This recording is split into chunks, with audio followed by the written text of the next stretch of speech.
Bourbon Barkeep Lounge. We got ourselves a house call Wednesday. House call Wednesday is when the house tells me what to pour blindly based off of feelings, technically a randomizer. And we compare the glasses, score said glasses, maybe take price into consideration. And when I say maybe, it's approached at least. And we say, hey, this one's better. Maybe you shouldn't waste your money. Or they're both really good. Who knows? We've had all the outcomes at this point. So to dive in, because that probably wasn't the best description anyways, we'll just start with Class A, and I feel like we can connect the dots as we move forward at this point. So as we start to swirl, as always, I'll give my like and subscribe spiel. Always nice getting the feedback, especially when it's positive, and new subscribers. The negative feedback is less desirable, sometimes hurts, but we'll see how this one goes and cross that bridge, I guess. Class A on the nose. Ooh. Yep, that's light and bright. Got like a nice, like a lemonade. I don't know if it's as fresh as like a lemon peel. Yeah, like a lemon, honey. I would say maybe like a nice orange has joined the party. It sounds like the nose is thin, I guess, but it's not like it. There's a lot of rye spice kind of coming through here. You're really able to kind of dive into this glass, which is great. It's very bright. Maybe I'm kind of pumped about it a little more so because it's just a little different. You know, you're doing whiskey, you're comparing stuff, you know, not on the channel, for the channel. Should it be on the channel? Stuff like that. To where this one, really nice. Like a lot of honey. Floral probably isn't where I would go, but it definitely goes more in that fresh citrus and vanilla. Really enjoyable. Hopefully it's nice and thick on the tongue as well. So we'll see. Cheers.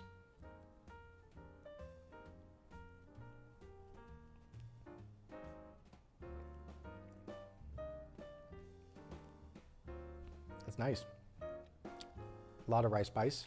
The nose translates well to the palate to where it doesn't throw you for a curveball, if you will.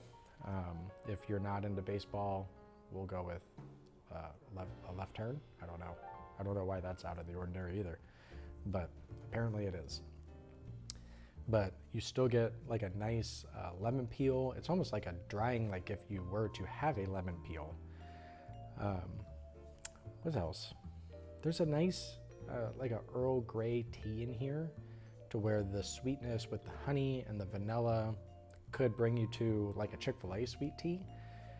But on the finish, there's kind of like this, like anise that kind of comes through to where I don't know if I could give it full Chick-fil-A sweet tea, but really liked it.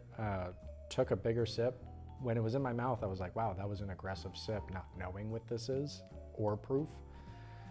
So we're gonna tame it back on sip 2 and see if anything else comes out. Sip 2 is great. Not a ton new. I will say I wasn't purposely trying to chew it on sip 2, but there was like a really nice green apple that came through. I really like it. This would be a very good pour spring, summer months for sure. If I were to poke holes in the pour, since I've only said good things, there is a fair amount of black pepper to where there's a nice spice, nice tingle on the tongue, where it could be from the rye, but there is kind of like this black pepper in there to where it's not in the forefront of my mind. It's just a little warm, but ultimately coats the palate very well. Not a super long finish. So, you know, this is, my guess would be under 110 proof, but really enjoyable. Wrapping up glass A and now into glass B. Glass B sitting over there, hearing good things, trying to open up and be a better version of itself.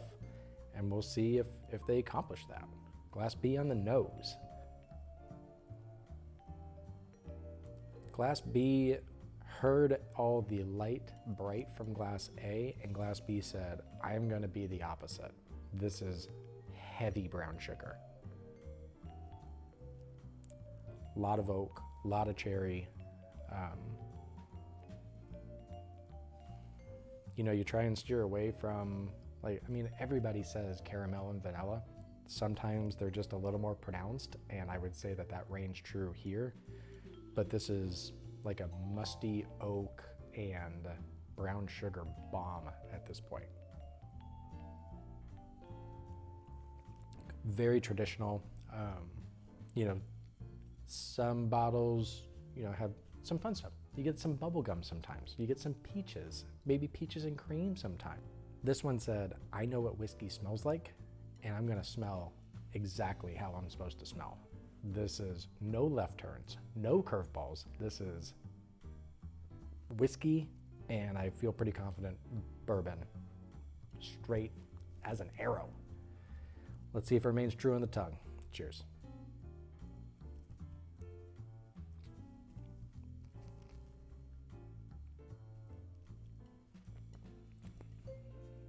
Yeah, it's good. Very traditional. A lot of oak, brown sugar continues, the cherry continues. I could start to see a little bit of orange peel back there. I like that. So it was like, hey, I need to be some type of citrus. Orange peel made it in. Good for you. Overall, if you closed your eyes and you were like, hey, I want a bourbon, this is it. This would be it. We'll dive into sip 2 now that we kind of know what we're getting into, because, you know, sometimes sip 1 can be just a liar. Let's see. Sip 2 was aggressive, and I don't mean quantity that entered my mouth. You know, sometimes sip 2 kind of tames down, which is nice. You would expect, kind of. Sip 2 was like, hey, I'm gonna punch you in the face. There was so much more tobacco and cinnamon on sip 2 to where I don't think I said tobacco. I didn't really smell it, but it's here with a vengeance. I like tobacco. I like cigars. So not unwelcome by any means, but just communicating something my wife says that I'm below average at. So we're just trying to turn over a new leaf here. Finish was pretty similar to what glass A had in terms of length. Not a ton in the chest. More drying, I can tell you that. It'll be a tough comparison.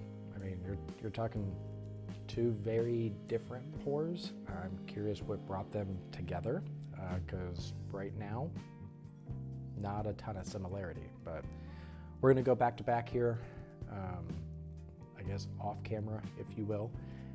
See if anything new happened, especially with glass A. It's been sitting over there. It's been, you know, pacing around, and we'll get back, score, and crown a winner on at least this House Call Wednesday. So stay tuned.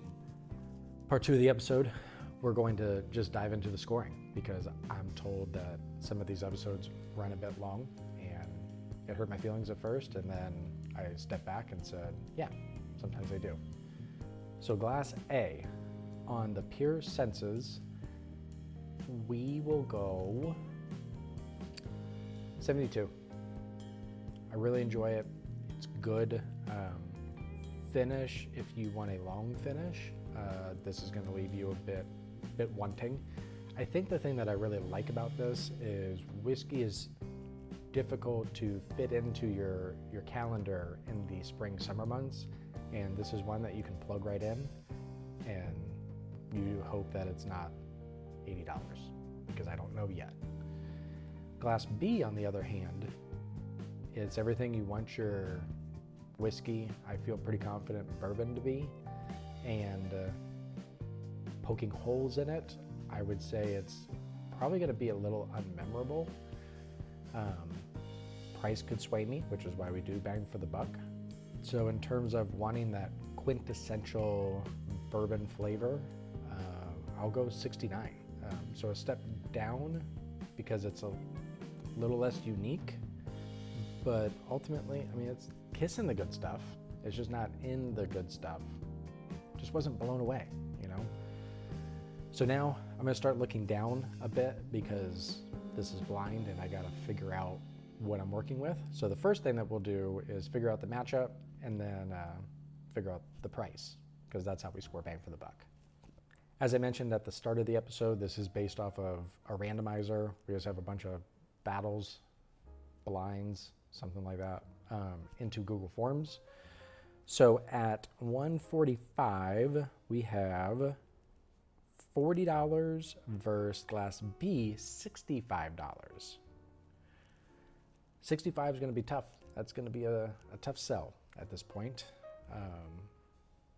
There's a lot in that price range. There's a lot that's a little more memorable, and I don't mean that in like a unique way. Like, we're talking not finished, nothing like that. But not an ideal price point for Glass B here. Glass A, on the other hand, I'm trying not to get too suckered into, wow, I like really enjoy this bottle when it's warm outside, but glass half empty, which I don't like to be on this, I am not reaching for that in the fall or winter. Never. I don't want lemon and orange and honey and the other things that I said come Christmas time. So take that for what it is. A little less versatile, if you will. But for $40, that's a damn good pour. We'll go 71. Love it. I would pay a bit more. Doesn't absolutely beat the brakes off me with the finish of it, but it's there. It coats the palate well, and I really enjoyed it at $40, not at 60, 65. Glass B, I mean, it gets credit, you know. There's other bottles out there that claim to be quintessential tasting flavors that are not as good as Glass B. I'm not paying a dime more than 65, and I would prefer it to be 60 or 58 or 55. So we'll go with just a score of 53. I don't know why. It could be 50, but it's just, it's fine. Glass half full. You know, it tastes kind of like a $65 bottle because I'm not docking it. So there's that. Reveal time to just me, because you clicked on the title and you know. Let's see what we got here. So Glass A at the $40 mark, Glass B at 65. We got, that makes sense. We got some bottled in bonds. 1792 bottled in bond out of the Barton Distillery, and we got Henry Mckenna 10-year bottled in bond. So I will adjust bang for the buck a bit, which I do allow myself. I don't put the age statements in with the price because I don't want to know anything. Just give me the price. What does it taste like? That being said, for a 10-year bourbon, you know, you're probably not going to charge $40 for it. Now, granted, it used to be dirt cheap. I think the big question that we need to ask ourselves, and I'm not going to adjust bang for the buck because they raised their price already, is how did that win Whiskey of the Year? There's just no way. There's no way. At $65, I'm taking Knob Creek 12, maybe even Knob Creek 9.